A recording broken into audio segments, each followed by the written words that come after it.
What is going on, everybody? Welcome to a special Thursday episode. I hope today's Thursday. I really do lose track of the date. Nowadays, it's like one of those things, you don't need grammar because you always got Microsoft Word helping you out. You don't need to know how to spell because you got your cell phone. You don't need to know anything, including the date. But I think today's Thursday, and we brought on Josh for a somewhat special episode of the show where we're going to be talking about this Game 1. We'll let you in once again on the baseball show that I've been talking about that we're going to do once June rolls around, called I Hate Baseball. Why would you name it that, Andy? Because around here we like to be honest with what we do, and I currently, right now, hate baseball. And we're going to see what Josh can do to help at least mitigate that, if not completely reverse it. But today we're talking about the Western Conference Finals Game 1 matchup between the Oilers and the Dallas Stars. Josh, what's going on? How are you doing? How are things up there in Canada? It's nice. Happy to be on. So game. I know you got beat up on Bennett. I got beat up on Verhaeghe. It's tough sledding, right? You know what I mean? There's only a game a night. It's tough to jump out there and find like any type of trickle down snakeonomics. It's tough to find value right now, pal.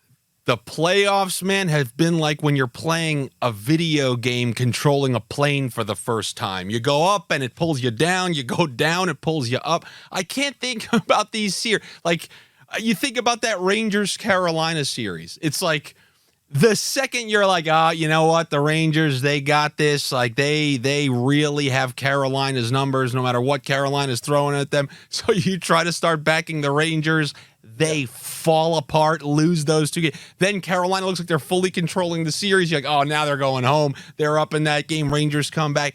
It has been so hard. The one thing I will say, and the one thing that people who watch my videos, one way or another, in Game 7s specifically, but even in Game 6s, find a way to get unders in there because for sure the clenched ass cheek theory reigns supreme, other than maybe one instance throughout the course of these playoffs. But on a game-to-game basis, even look at that Colorado series, right? Colorado, they had the best home ice in the entire NHL. 0-3 at home. 2 goals, Game 3, Game 4. Winnipeg. Yeah. We're thought to have one of the best home ice advantages. Colorado going in there, mopping them up in Winnipeg. So it's just like so many things. And I tell people all the time, the regular season is to the preseason what the postseason is to the regular season. It's borderline a different sport, and there are a ton of things you just have to throw out the window. Oh, yeah, Carolina has the number 2 power. No, they don't. No, they don't. That's a regular season power play, and it's a whole different line of thinking when it comes Was your airplane analogy a reference to Top Gun for Nintendo, trying to land on the helicarrier? You know what? I wasn't... the hardest thing in the 8-bit era? I don't know. I really don't know, other than a faint memory. The faint memory that is living in my head is when I went to a physical arcade and you were actually like on a joystick, and if you pulled it down, it went up. So that's kind of what these playoffs have been. I did a breakdown of this upcoming Western Conference Finals series, and I'm kind of rolling over what I was saying about Vancouver last series to Edmonton this series. They're a borderline scam out there. You watch them, and they're not overly impressive. They don't have great goaltending. They have a nasty power play. They get nothing from their bottom 6, and they have forwards who they're running into the ground coming off of a 7-game series, and it's going to be tough, but I do think the status of Roope Hintz is going to play a major part in whether we're thinking overs, unders, and how long the series goes. I think you just tweeted about it. What was the latest that you were able to find on him? Questionable, still questionable. He didn't practice. It looks bad, right? Like it was the initial slash in the wrist was what got me. And then I think he took another one off the wrist on the same shot, which they zoomed in on the block shot.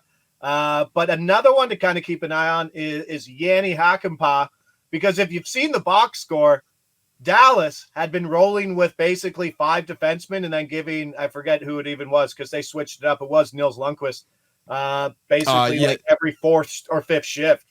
Yeah, so they removed him for the final game or two. Yeah. And then I forget the name of his. I just had it. The name of his. Forget his replacement, but he was playing 12 minutes, 10 to 12, opposed to 3 or 4. So Lundqvist is gone. You're never going to see him again. But yeah, Hakanpää coming back will allow some of those guys to get some rest. But like, look at Edmonton. So Edmonton knocks off the Kings, right? Pretty easy. I mean, whatever. The Kings were pretty awful coming in, right? Sure, we could say that maybe they had some, I don't know, playoff depth, but at the end of the day, they really didn't. Then they go to play no Demko Vancouver, have to go 7 games versus Arturs Slavs, and 6 of those 7 games were 1-goal games. It's not like they ran away. They didn't have to face Brock Besser in Game 7. Elias Pettersson basically no-showed for the entire series. Again, not fantastically impressed with Edmonton. Edmonton should have not gone to 7 games. They should have walked away. And now the change that, like, you talk about the matchup, right? And you talked about going from, we saw it with Boston and Florida, right? Going from Game 7 quickly into another series and how you can bring over some momentum in that spot.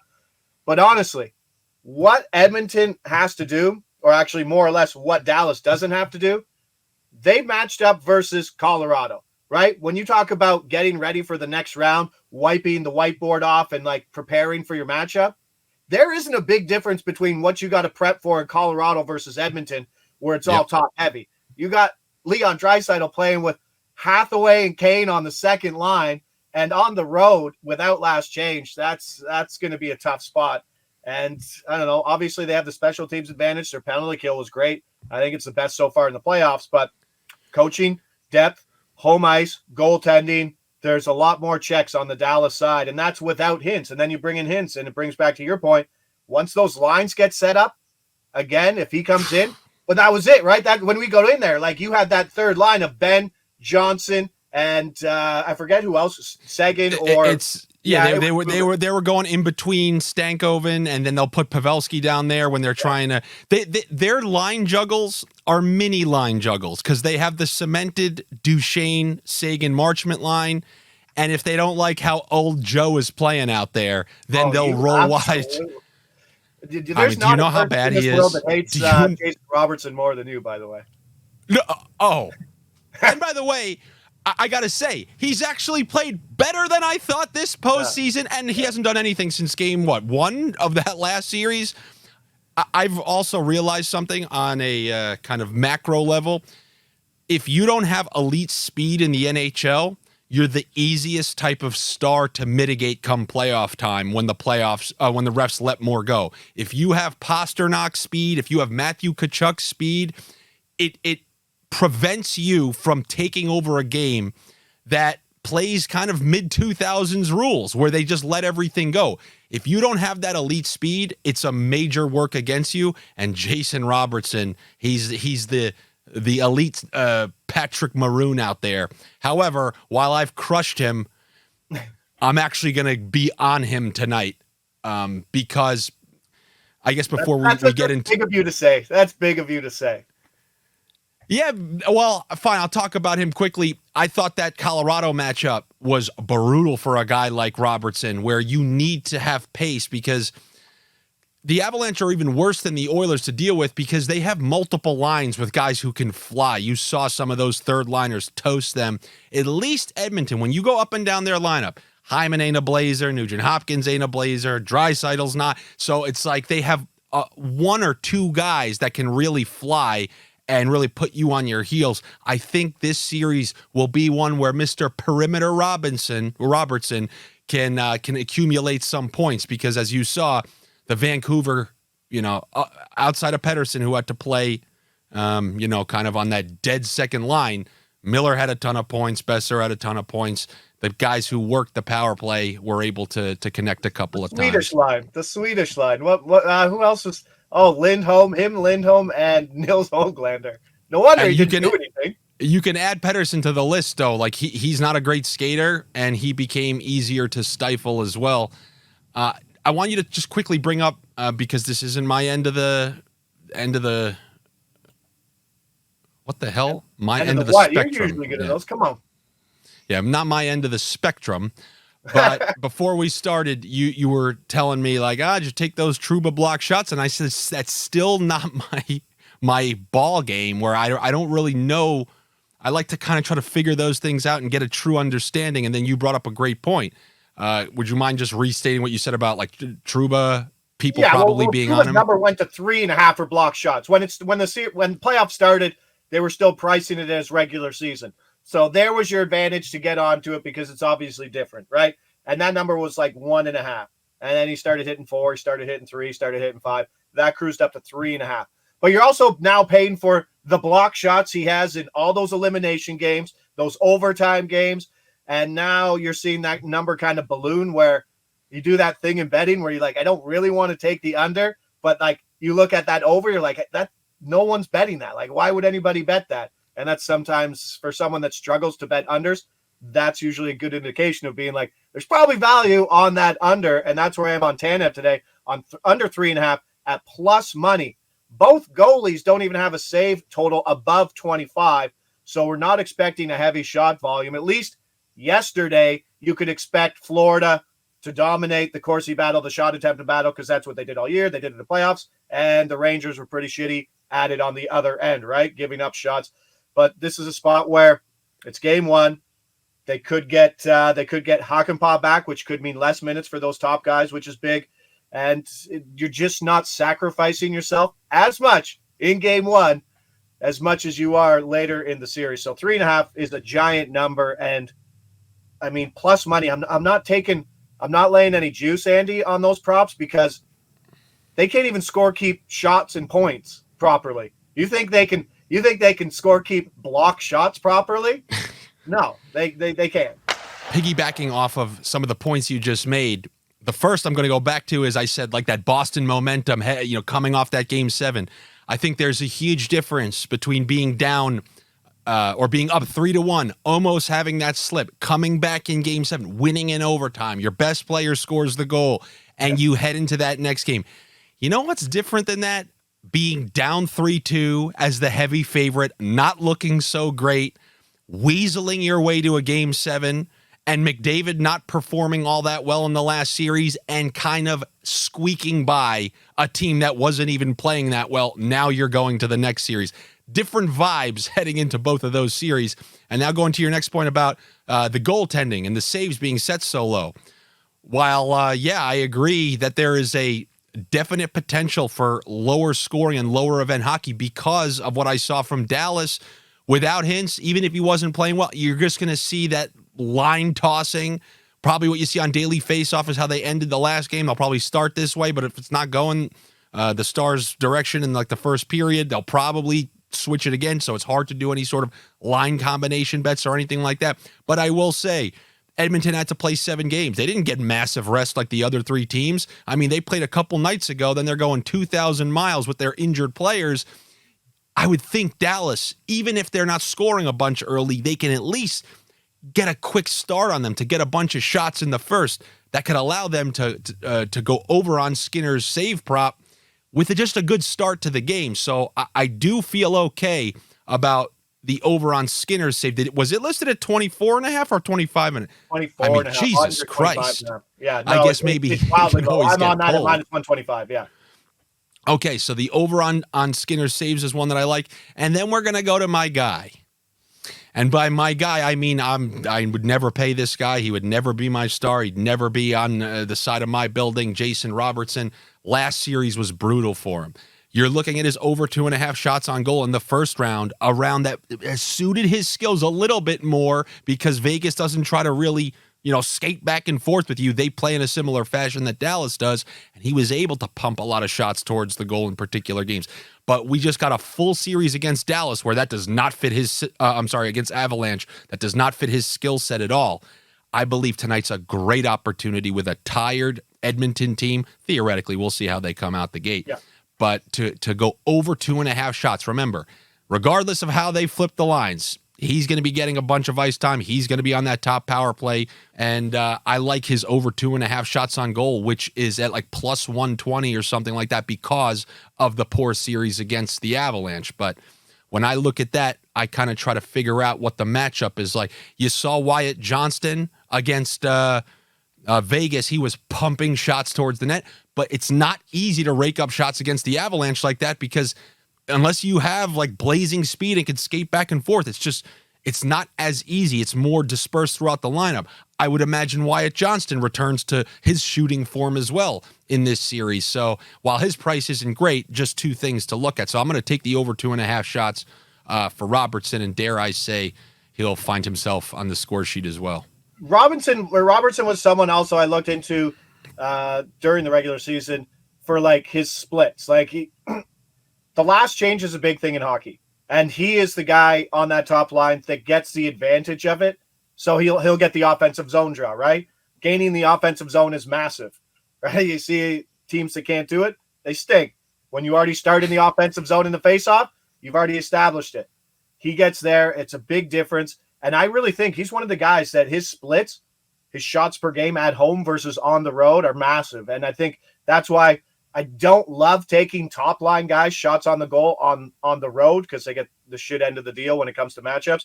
And it's kind of like, do I want to take first line or second line guys? I usually lean on second line guys on the road just because of that matchup. But Robertson at home, I think. But this was a guy who had a 3.5 for the majority of the season too, right? Like 2.5 plus money. That's come a long way, and it's maybe you're right. Time to buy the dip. Yeah, and I think it's because of that Avalanche series. So we will see. We'll see which direction that goes. And, I am a little concerned if he plays with Wyatt Johnston because then he'll constantly be, looking to set him up and whatnot. And I guess one thing for the raw doggers out there, I do wish Hintz was playing. I really do think it makes a difference with like the fluidity of the lineup. But I have a lot riding on Dallas in this series. Before Game 7 of Dallas versus Vegas, I said, I want you to take two things. Plus 1,100 Western Conference Finals matchup, Vegas versus Edmonton.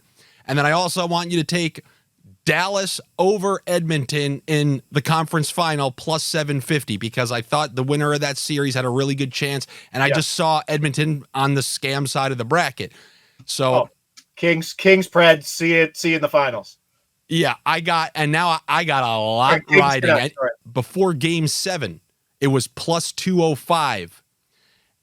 And I got a lot. I can undo a full awful stretch if Dallas just takes this series. And I don't know, man. I got to send seven games to make it worth your while. I got to send some ointment to Roope Hintz because I need that guy in the lineup. But I do think Dallas will find a way to pull this one out despite losing both game ones and despite having a losing record on their own home ice, which does worry me a little bit. I think they're 0-6 in series openers over the last 2 years. Beautiful. Hey, but also Edmonton, I think Edmonton's 1-8 in series openers over the last 3 years. Pick your poison. Every round, I like to say who the scams are that are left. And in the scam rankings of who's left, I mean, there's only 4 teams. There's only so much of a scam you can be. But Edmonton is my number one on my family feud board. The fact that I saw... This is one thing, because your Rangers take was, I think, the correct take going into the Carolina series. And this is something that I always struggle with. And it personifies even more in the playoffs. And that's changing your point of view after like a few games or one games when maybe your original point of view was probably right. When you talk about scams, I still think your Rangers point of view going into that Carolina series was the right one. I'm going to say it. Look, the problem with that one team is I get the guns pointed at me claiming I'm an Islanders fan, just quote unquote hating. So I thought it was very important for me to at least say the Rangers deserve their full accolades. Yeah, I'm going to lean into the camera and say, and I do not think the Rangers are as much of a scam as the Edmonton Oilers. I think they are a full scam, legitimately. But the Rangers got worked in most of that Carolina series, especially in the back half. They should have lost that last game. Freddie Anderson just letting in absolute garbage. Yeah. Now this is 2 straight games at home. They've let in 1 goal, or they've scored a grand total of 1 goal. All of their stars, their whole offensive core is over the age of 30, and you're seeing them slow down as the playoffs go on. Yep. They barely had a 5-on-5 goal differential in the positive got on the last day of the season. they're not a true President's Trophy team. I'm sorry. I don't mean to say it, but you guys know it. You're watching these games. Carolina's had them hemmed in their own half so much of that series. And now when they have to face a real goalie and they don't get Anderson just looking like a donkey, now they're going to run into some real adversity. And I did my part. I gave credit, but of the Scam Family Feud rankings, they're clearly number 2. Hey, I didn't put them at number 1, but they are no President's Trophy winner. They posted the theoretical Stanley Cup Finals. They're even underdogs against Edmonton. So unless Vegas is run by an Islanders fan, then that disposition is shared by a great many. So I will just leave you at that. But Raw Doggers, I do think Dallas, if I had to pick in this game, I'm going to take Dallas. And because of the Hintz factor and the injured Oilers factor, what I did in that last series was I would always go, Edmonton under 7.5 to get it to plus money. I don't mind doing the same thing. Dallas and under 7.5 to get that to like plus 125 or something like that. There's some 6.5s out there still if you like the under, but minus 130. One last thing that I want to say. The Dallas Stars are unbelievable at blocking shots. I'm talking about unbelievable. And McKinnon and Rantanen, I don't know if they ever topped their shot total once. Maybe Rantanen did it once. They didn't even fucking get close. I'm like, tonight's the night, elimination night, and I think he had 2.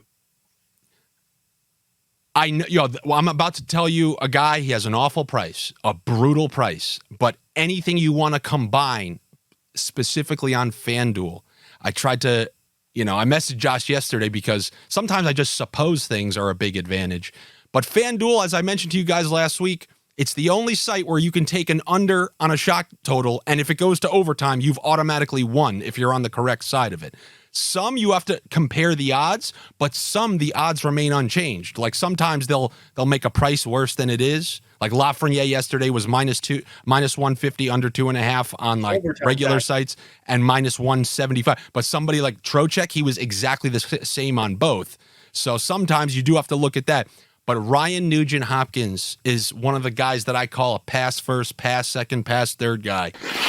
He managed to go over 2.5 in the previous game because some long clearing attempt on a penalty kill happened to end up on net. But if you look at his game, like he's a passer. He's a passer primarily first and second. And Dallas is incredible in blocking outside shot, people who like shooting from the outside. How often do you see Nugent-Hopkins in Hyman's territory? I think his under 2.5, it's an awful price, but if you're going to combine it with something on FanDuel or whatnot, I don't mind that for what I like to call the juicer, the under 2.5 for Nugent-Hopkins. And in fact, if you like anybody on the Oilers, particularly people who shoot from the outside, like even a guy like Bouchard, I don't know if they're going to allow him that lane to blast that one-timer or shots from the point, but we will see. I forget who's on. I think Lundell's on his side. Someone in my video today was saying if you're going to target a guy for block shots, target Lundell because on the PK, that's his guy. Like, that's his side, Bouchard. And, I'm like, that makes a lot of sense because no one's winding up more than Bouchard at the back end out of any defenseman I've seen in the last, 10 years of hockey. Since Shea West. It's so great that we're talking about all these minute details of this game one in the conference finals, because on the polar opposite side of that is going to be May baseball. Yeah. What the hell? And as a Canadian, I find it fascinating that you're deeply entrenched and you know what's going on with the Arizona Diamondbacks. Oh, just the amount of markets in baseball. You would like it if you're like, oh, yeah, Billy's hits plus runs plus RBIs under 0.5 today looks great. They'll give you every market you want. I'm just going to keep referencing 90s and 2000s players. So when we bring up, is Craig Counsell still on the Arizona Diamondbacks? Yeah, is he a coach? Yeah, he's coaching. Yeah. No, but there's some things I know you hate it, but I know how much you like finding edges within that and pinch hits, guys who don't bat 4 times in a game. you can find some edges on them. What's one I can keep a crooked eye on today? Did you look at the baseball games at all today? Oh, I know, but they're all the early games. Let's see some crook eye stuff. What do I got? That's the 1:00 game. So I'm like on under pitcher strikeouts on Zach Wheeler. And wait a minute, Zach Wheeler, and a half outs. Zach Wheeler. That name sounds somewhat familiar. Has he been in the league a long time? Yeah, he's a Philly pitcher. He's good. He's Zach Wheeler. Been to the World Series. Yeah, he's all right. He's all right. He's super good. So what are we doing? We're doing the under on strikeouts for him? I'm under 7.5 strikeouts on him there. But that's an early game. I don't know when the video's going to get out, but like Thursday's afternoon baseball, who doesn't love some early stuff, right? Hockey, nobody wants to bet Saturday afternoon hockey. It's just the worst. They're gonna love you. They're gonna love you in that Patreon chat because there's a full chat. I'm not involved. I don't even look at it because it would be disingenuous for me to go in there and say, "Hey, no, man. I think this Yankees getting too."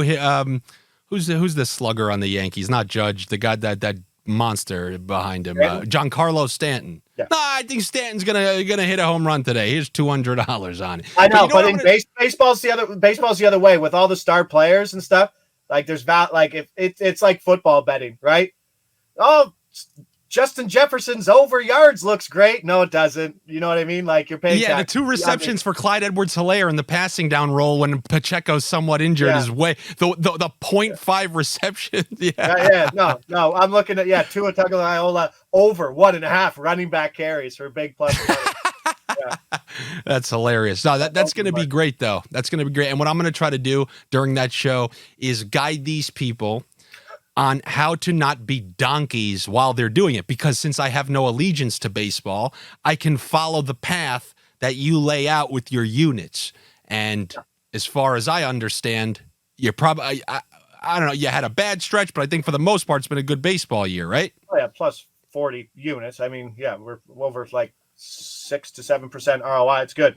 Yeah, well, April was wild. Units. April was like a 40-unit month, and you're like, oh, Jesus. Regression's coming because you can't hit like that all season long. It doesn't matter, Josh. When your movie has a great start, the guy's willing to watch a couple boring scenes until the next good one comes along. Every scene in Terminator 2 wasn't a killer. And on that note, I think maybe we can end this now. But we got that show coming. The first James Cameron changed everything, bud. The first Monday in June, we're going to do the episode Monday, Tuesday, Wednesday. Why not Thursday and Friday? Because I just personally decided I don't want to do it. The name of the show is I Hate Baseball After. I'll give you 3 days. I'll give you a 3-day summer week. But Josh is going to be posting picks every single day on the Patreon. And I don't know which lines move, but apparently a lot of them move all the time. And by the time you wake up, because you don't have a job, you're waking up at 1 p.m., you're getting the worst prices. So Josh is going to try to make sure he posts them on there. Round 7. We'll go around 7, 8 o'clock, try to get some early movement. But, I mean, we'll be finishing with closing line value a lot more. These numbers move incredibly more than, like, 5 points on a hockey prop point. You know what I mean? Like, you usually don't see, like, 15 points of movement. But baseball props, you can see 65 points of movement. One last thing that I've been doing, I never know if something's, like, really stupid until and then I'll kind of toss it by you.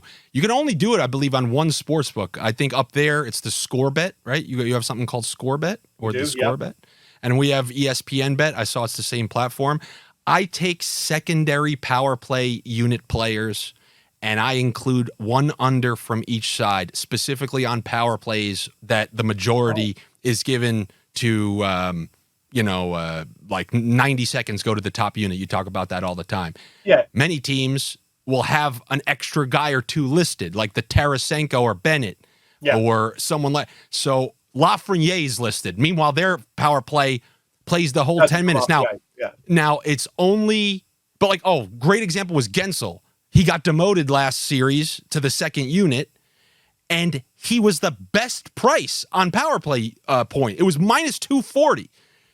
How is that not an advantage? You're getting a guy with 40 seconds of time, and unless they can score quickly, using that to juice something. Oh yeah, there's a reason Bet365 took power play points out of their SGPs. because they couldn't Good. price it properly. But you would Good. correlate like the defenseman and the two guys on the boards and leave out the bumper and the net guy, and you'd get like plus 800, plus 900 for a power play point that has a pretty good probability of hitting.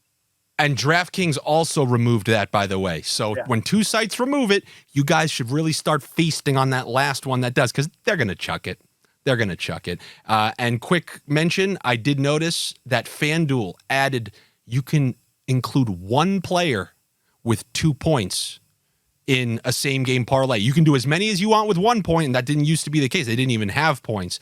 You can include one player with 2 points. Jason Robertson, 2 points. With the under 2.5 shots on goal, the just 60 make sure minutes. you get a correlated number, because like if it's straight odds on that, you're getting hosed. Like they should be giving you less odds. They should be giving you better odds than what the true odds are if you're going under shots and over points.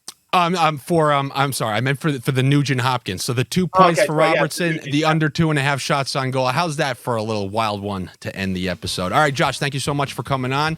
We'll be seeing a lot more of you come June. I'm looking forward. I'm kind of looking forward to it. Sure, I'm really looking forward to it.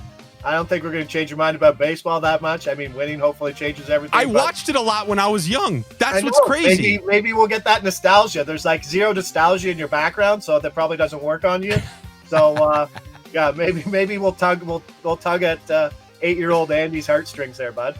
I'll get the next prop I'll get is the baseball from. Oh my God! Why did I just forget the movie with Benny the Jet Rodriguez? Yes, Jesus Christ. The baseball that gets chewed up by. You'll be calling me to have a catch. Yeah, absolutely. All right, man. I will kind of keep everybody informed of what's going on with that. But like I said, first Monday in June. I'm currently making the thumbnail. The only thing I got to decide is if I'm putting those wild sunglasses on, those baseball sunglasses on, Josh. I think I am. I think I have to. Yeah, I think I have to. That's what they're for, bud. All right, I appreciate it, Andy. Good luck tonight, game one, pal. All right, take it easy, my man. Later.